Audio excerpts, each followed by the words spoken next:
There was 100% definitely a massive rivalry between the Sussexes and the Waleses, dating back to when they were sharing a private office at Kensington Palace. And this sort of thing, you would absolutely cut and dry say 100% massive rivalry. They would want to be competing and outdoing each other.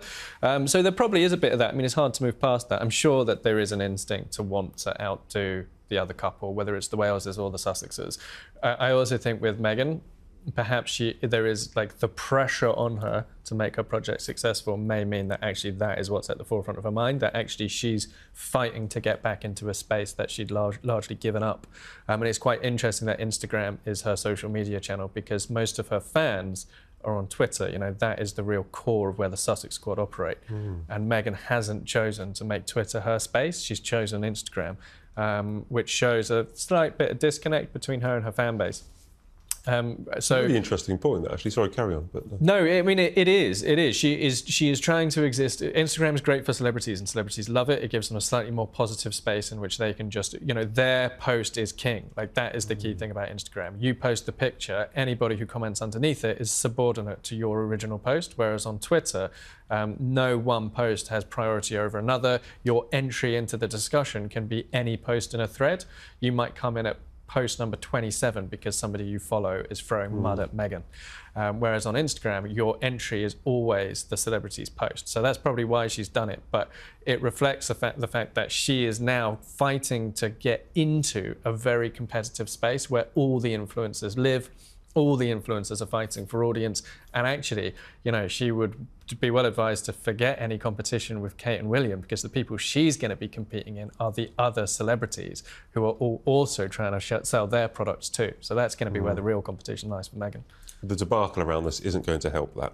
The debacle around the Mallorca coat of arms and this business in New York isn't going to help her credibility, I don't think. Invictus Games has finished, Arthur. Yeah. Did anyone watch it? Was it a successful failure? Did it really break through this year? I don't know if I saw one picture of anyone playing the games. I never saw one of that. All I saw was Meghan and Harry, and holding hands and not holding hands, and that just seemed to be the whole event. Does he need a rebrand, a Meghan-style rebrand? Does he need an Instagram page where he can get his message across? And well, you think about. I mean, you've got to think on the positive. You know, I mean, the Invictus Games is a good thing. I mean, what he's done there is brilliant, Harry, and then you've got to congratulate him for that. And the fact that Meghan this time went to support him for a few days is nice because she's busy flogging her jam at the moment. So to manage to get up there and spend a few days with the injured soldiers was pretty good.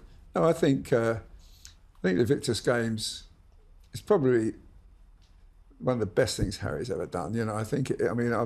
I've done lots of work with those injured soldiers. You know, some are missing 3 limbs, and yet they still want to go and train and compete in these games, and they get to see these lovely spots. I've been to Whistler; it's a beautiful place, and I think that's a great thing he's done. And the fact that, you know, Meghan's gone up there to help him is brought a lot more publicity to the games, but we never actually saw anybody playing the games. Now, when I went to the games in Colorado Springs, I got pictures published of Harry playing basketball with the injured soldiers and getting involved in the games.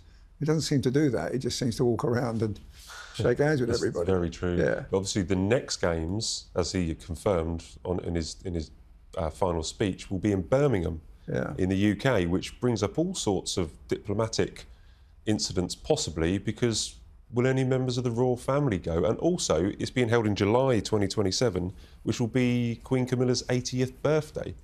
So do you think any members of the royal family will go to the games in Birmingham? They went to the London ones.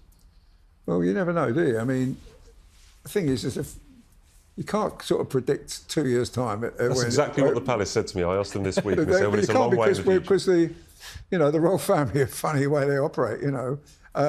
I mean, I could never believe that Harry and his brother split up like they did, that this schism is evolved. I watched those kids grow up together, watch them do everything together. They always talked about each other, always joked with each other. Hello, and welcome back to Harry and Meghan Tales. I'm Adrian, and today we're diving into yet another desperate attempt by the British media to twist the narrative around Meghan Markle's success. This time, so-called royal experts, yes, the same ones who've built their entire careers off attacking Meghan, are now claiming she should stop competing with Princess Kate and instead focus on fighting Hollywood A-listers for space. Seriously, let's break it all down. Meghan Markle has been a subject of intense media scrutiny since her relationship with Prince Harry became public. From the moment she stepped into the spotlight, the headlines have oscillated between admiration and criticism. While her grace and intelligence have been acknowledged, there's a persistent tendency to paint her in a negative light. The narrative often becomes reductive, focusing on trivial matters and manufactured rivalries. One of the most common tropes is the portrayal of Meghan as being in competition with other women, particularly Kate Middleton.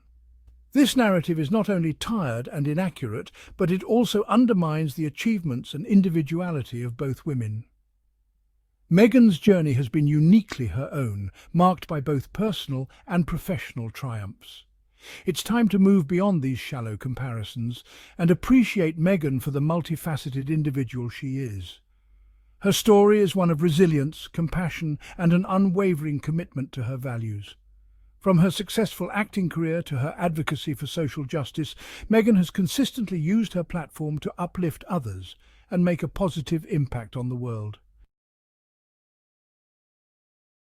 Jack Royston's recent claim that Meghan is competing with Kate Middleton is a prime example of the lazy and damaging narratives surrounding the Duchess of Sussex. This assertion is not only baseless, but also perpetuates a harmful stereotype about women constantly vying for attention and power. Meghan and Kate lead entirely different lives, with distinct priorities and passions.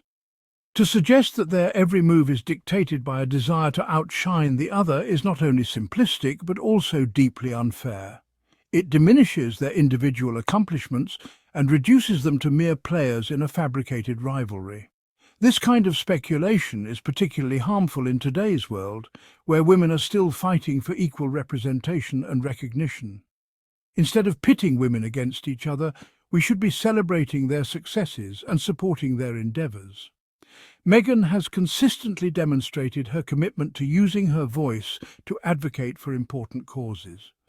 Whether she's speaking out against racial injustice or championing gender equality, her actions reflect a deep-seated desire to make a positive impact.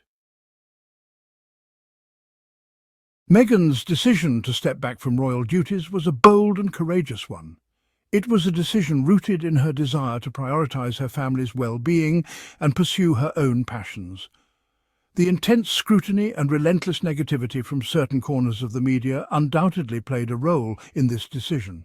However, it's important to recognise that Meghan's choice was ultimately about taking control of her own narrative and living a life that aligned with her values. This decision was not made lightly. It required careful consideration and a willingness to challenge the status quo. By stepping away from the royal family, Meghan demonstrated her strength and independence. She refused to be confined by tradition or expectations. Instead, she chose to forge her own path and create a life that felt authentic to her. This decision was a testament to her resilience and her unwavering commitment to living a life true to herself. The launch of Meghan's lifestyle brand, As Ever, is another example of her determination to create a space for herself outside the confines of royal life. This venture allows her to express her creativity, share her passions, and connect with her audience on her own terms. As Ever is not just a brand, it's a platform for Meghan to amplify the voices and stories that matter to her. Through this platform, she can promote ethical consumption, support small businesses, and champion causes close to her heart.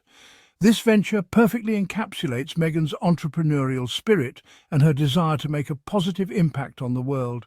It's a testament to her ability to adapt, evolve, and carve out her own space in a crowded landscape.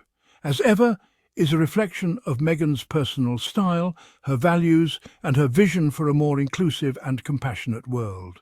It's an exciting new chapter in her journey, and it's one that holds immense promise. By creating this brand, Meghan is not only building a business but also building a community.